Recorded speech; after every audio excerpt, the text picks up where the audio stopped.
여러분 안녕하십니까? 스텔스 오미크론의 국내 검출률이 급증세를 보이고 있습니다.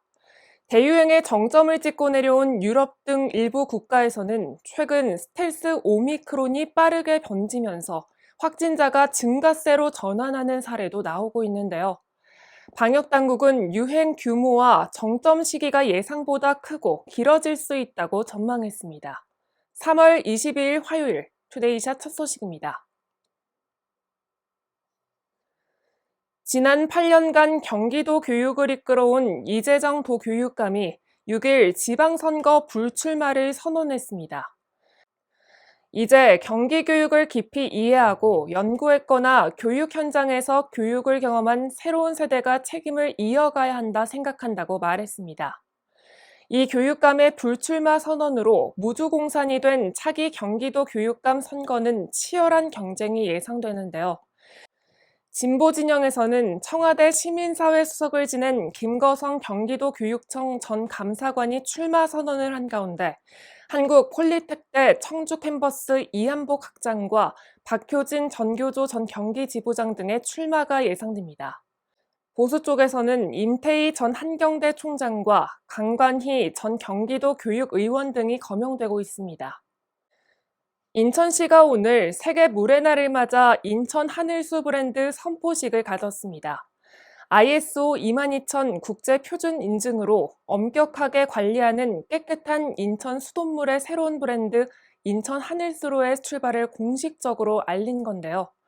인천 하늘수는 함께 만들어가는 건강하고 행복한 삶을 핵심 가치로 세계적이고 지속적인 혁신을 통해 인천 시민의 삶의 질 향상을 위한 의지를 담고 있습니다. 인천시는 하천, 하구, 연안의 체계적인 통합 관리로 새로운 물의 시대를 열기 위해 앞으로 시민을 위한, 시민에 의한 사업을 지속해서 추진해 나갈 계획입니다. 오산시와 화성시, 평택시가 GTX C노선 연장을 위한 상생협력 협약을 체결했습니다. 이들 세 개 지자체는 이번 협약에 따라 향후 노선 연장의 분수령이 되는 민간 사업 시행자를 비롯한 관련 기관과의 공동 협상을 추진합니다.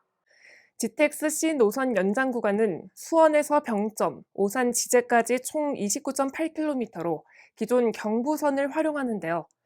해당 노선이 연장되면 남부철도망 확충으로 수도권 접근성 향상과 출퇴근 교통 편의성이 더욱 개선될 것으로 기대되고 있습니다.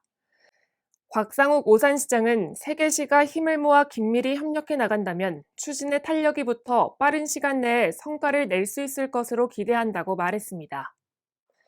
평택시가 고덕 국제 신도시 내 폐기물 방치 논란과 관련해 자체 토양 오염도를 조사한 결과 일부 지점에서 불소 농도가 기준치를 최대 24배 초과 검출됐다고 밝혔습니다.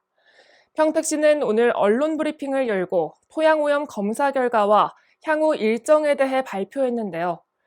지난해 10월 반출 의심 지역과 주민 요구 지역 등 총 5곳에 대한 토양 오염도 검사를 실시한 결과 두 곳의 오염이 확인돼 LH공사에 토양 정밀조사 명령을 내렸다고 밝혔습니다.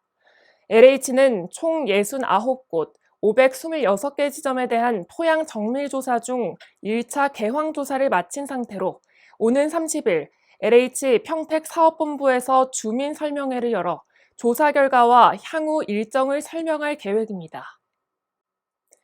용인시가 택시 운수 종사자의 복리 증진을 위한 택시복지센터를 건립했는데요. 개관식이 오늘 열렸습니다. 용인시 택시복지센터는 처인구 배곡대로 부근의 지상 4층 규모로 자가정비장과 체력 단련실, 하늘정원 등을 갖췄습니다. 백군기 용인시장은 개관식에 참석해 코로나19로 어려운 여건 속에서도 시민의 발이 돼주는 2천여 명의 택시 운수 종사자들에게 감사를 전했습니다. 이어 앞으로 택시복지센터를 휴식과 소통, 화합의 공간으로 활용해 시민들이 안전하게 택시를 이용할 수 있도록 해달라고 당부했습니다. 인천 하늘수 선포식 소식에서 전해드린 바와 같이 오늘은 유엔이 제정한 세계 물의 날입니다.